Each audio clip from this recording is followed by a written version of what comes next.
Back to No Offense. I'm your host, Makeda Royal, and today I have joining me JeAnna Cunningham, center for the University of Alabama women's basketball team. JeAnna, thank you for coming in today. Today I just want to talk to you about your journey in basketball and your experience being an elite college basketball player. So first, can you describe your journey to becoming a basketball player, and did you face any challenges along the way?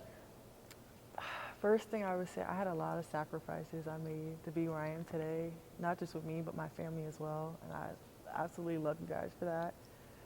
But I would just say dedication, hard work. I know it sounds cliche, but it's the foundation if you want to play not just collegiate but pro as well.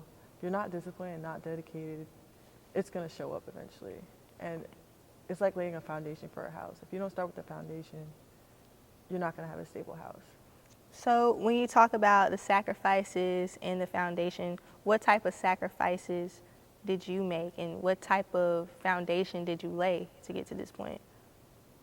First, I would say my parents laid that foundation for me. It's like, I understand like you have friends. I realized growing up, like being basketball and wanting to play basketball at a collegiate level, sometimes you have to give up your weekends.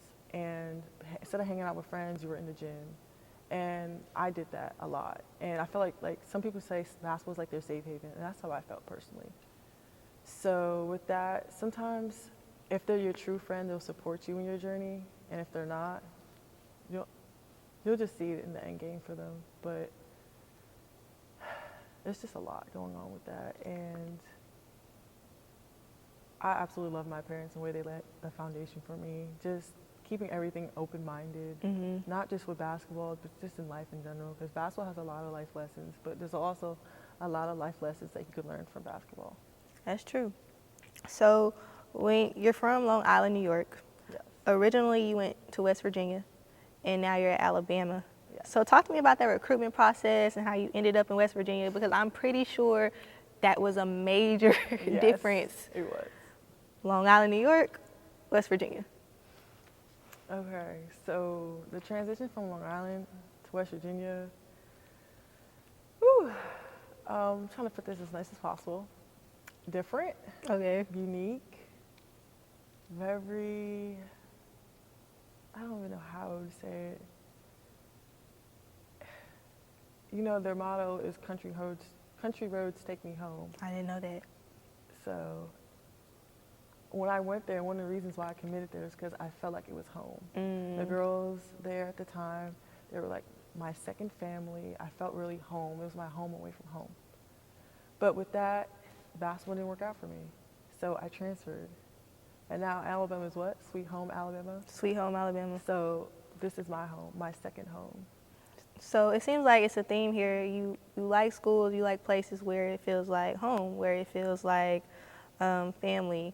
And so just kind of going back to New York, and now you're West Virginia, Alabama, can you remember a time or a story where you were like just culture shock? You were like, what's going on? Like, Okay, I'm gonna give you both. When I was at West Virginia, I forgot what team they were playing for football, but they were burning a couch. wow. And I was like, okay, all right. Or when we play Pittsburgh, it's eat, shit, Pitt. Oh, okay. And, you know, they always have this big rival. I'm like, okay, that's cool. But when I get down here, you know, Alabama, Auburn, it's like that, but on steroids here. I realized that.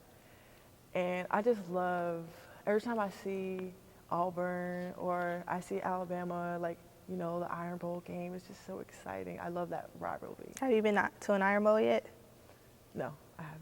Well, I play my own type Iron Bowl, women's basketball. That's true. But no, I would love to go to an Iron Bowl game. You should go this year if you have time. I'm gonna try. So you committed to Alabama. How did you go about choosing Bama? Believe it or not, Bama was my last option. Really? Yes. They came in last minute, and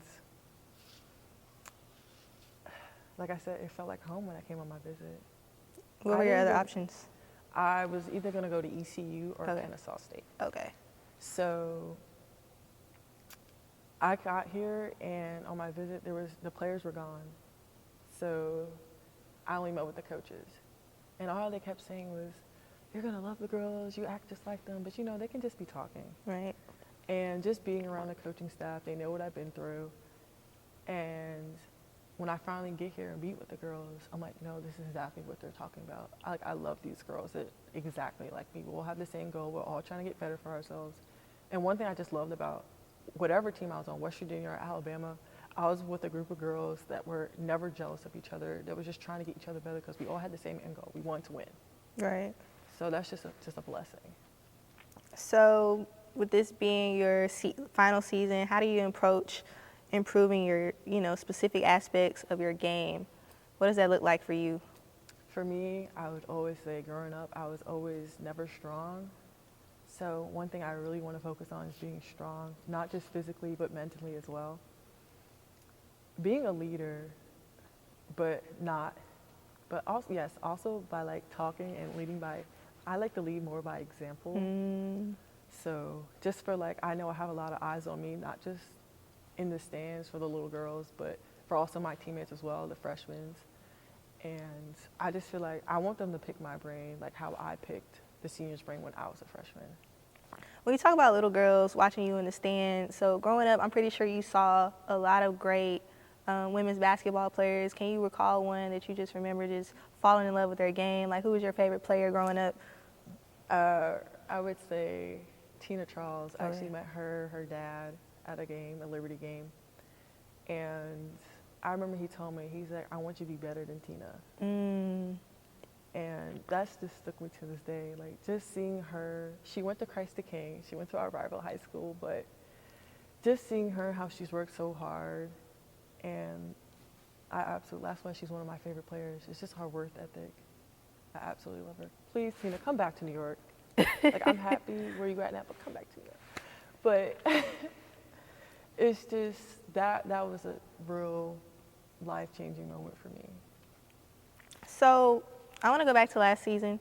You made 10 free throws in a row. Talk to me about that game. Did you know, like, I'm about to get in the record books today? No, I did not, actually. I know growing up, they were always saying, like, post players can't shoot, post players can't do this, post players can't do that. And, like, one thing I really focused on, but also Coach Curry, she focused on as well, was making free throws. After end of each practice, if you're not shooting over 75%, you had to stay and shoot 5 free throws in a row. I would stay regardless and shoot 5 free throws in a row because I just feel like they're free. Like, why are you not making them? That's true. With that game, I just noticed playing a lot of like smaller guards and being as tall as I am, they're going to be very scrappy. They're going to like grab, pulling you, try to get the ball any chance they get every time I break it down low. So with that, I would just go up strong and they would foul me. And get to the free throw line, you just take your time, you just knock them down. Yeah, he's 6'5", gotta stop you. Like, so how's it, because you have to focus, I'm sure. Like, what are you thinking about when you're shooting these free throws? I'm sure there's people behind the goals, maybe yelling, noise. When I get to the line, it's like I get tunnel vision. Like, I don't hear anything. I just see me, the ball, the basket. And sometimes that's good, sometimes it's bad, because I remember sometimes when I've been on the free throw line, my teammates are talking to me, and I like tune them out, because I want to be able to focus on the free throw. And like, you didn't hear what I just said? I'm like, No. Sorry, I was locked in. But I know it's called the Rose Classic back in New York. It was the MC, he used to say, all right, breathe in, breathe out, bend your knees, and follow through. And that's what I tell myself every single time I get to the line. When you think about shooting your free throws. So you talked to me about leading by example. So what role do you see yourself playing on the team? Because there are people that they're going to bring a lot of energy, they're going to make jokes, they're going to be serious. So who are you on the team? I would say our team is, everybody has their own little thing, but we all bring the same thing. Like, some days I can be the best hype man. Some days I can be serious. Some days I can be the teacher or be the follower. Like, believe it or not, I've learned a lot from Essence last year, the freshman, and I'm a senior. So just always being open to new things. And this year, I want to be, like you said, lead by example, not just on the court, but like off the court as well, just being a good teammate. Because like, I'm really big on chemistry off the court, because that definitely translations to on the court. How do you go about building chemistry off the court? Hanging out with each other, We love the tan, love being by the pool, getting ice cream, going to the movies, just being in each other's company. Like we had a sleepover like maybe like last week. Oh, so y'all are really close. Yeah. So with that last season, the team went 24-10, which is really great. And so this season you have some new teammates. I saw you had a teammate. She dunked in practice. What makes this year's team unique or special? I would just say the girls that we brought in, like regardless if they're freshmen, they're fifth year, or they're transfer, like they all bring something new to this table. And hey, at our table here at Bama, everybody eats. Like whatever you bring to the table is what we want to see on the court. Like for Essence, we want her to be in the post, rebound, block shots. But now she over here knocking down threes. Mm-hmm. She bringing more to the table, and that makes me want to bring more to the table, and that makes another person want to bring more to the table. And it's just that when you see one person working hard, everybody wants to work hard, and it's contagious. Feeding off the energy. Yes. So every team has a slogan, has something, a motto. What's y'all's motto? Ours is grit, love, and gratitude. We Grit, want to love. be the grittiest team. We want to be the most lovingest team, and we want to be grateful for what we have. I like that. Yeah. That's really Shout out cool. to Coach Christy. So you've been playing basketball for a while, right? Mm-hmm. So what lessons have you taken away from basketball that you can apply to your everyday life when you're not on the court? This main one is not everyone's your friend. That one hits deep for me because I know, especially now, like there's girls you think they're your friends, they're not, or they're only your teammate, not your friend. You have to know the difference between your teammate, your friend, and both. Mm-hmm. And I feel like me getting older now, I definitely can see the difference. And it's nice to worry about other people, but sometimes you have to worry about yourself. Because at the end of the day, nobody's going to ride hard for you like yourself. That's and obviously facts. your family, of course, but you're your number one advocate. That's what my mom always tells me. If you're not going to say anything or step up and say something, no one else is going to say anything because they don't know or they don't want to. Got to advocate for yourself, especially just outside of sports, being a black woman, even in, once you get into your career and who knows, out shopping. But yeah, definitely. I like that. So you mentioned your coach a little bit, Coach Christy. So every coach has a phrase or lesson that they try to pass on to their players. So what's something that your coach always says that sticks with you? She says a lot of things. Okay. And she says a lot of things that really sticks with me. Like I remember one time in practice, something happened and I was frustrated about something. And I was kind of hot-headed. I started blowing off some steam, started yelling, this and that. Yelling? Yeah. You yell? Not yell, but just get a little agitated Yeah. and frustrated. I don't know what was going on. But she was just saying I'm your boss. Are you going to say that to your boss? Are you going to do that to your boss? Forget basketball. Are you going to do that? Because next minute you packing up your stuff, you out the door. So I just really, with her, it's she really helped me mask how I'm really feeling, keeping it professional, not just on the floor, but just in life as well. So you talked about your experience a little bit in college. How do you deal with the pressure of being a high-performing athlete? Because you're at a Power 5 school, you take classes, you have a very rigorous schedule. So how do you handle that pressure?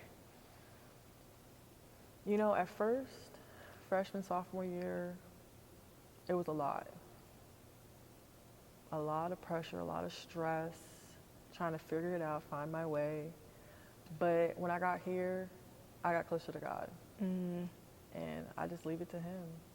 If it happens, it happens. If it doesn't, it doesn't. It was God's doing at the end of the day. I don't believe in luck. I believe it's God's doing. So with that, I just feel especially this year, all my pressure, my stress, it's lifted, I guess you would say. Obviously you're going to have little things stressing about a test or this, that, and the third, but all those big things being with basketball, I just leave it to Him. And I know when I work hard and it's going to show. God's got it.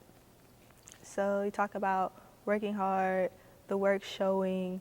You even talked about being more of a leader on the team this year. So wrapping up with your final season, what's next? What would you like to do next? I would like to play overseas. That's the main thing I really want to do. I love to travel. I want to travel the world. So I want to use basketball as my ticket to travel the world. That's one thing my AAU coach said. He says, let basketball be your ticket, not just for traveling, but for anything. And so that's one of the main things I want to do. And you will. You'll get to play overseas, you'll get to travel, and I look forward to watching you do all of those things. Thank you so much for coming to talk to me today. JeAnna Cunningham, everybody. That was fun.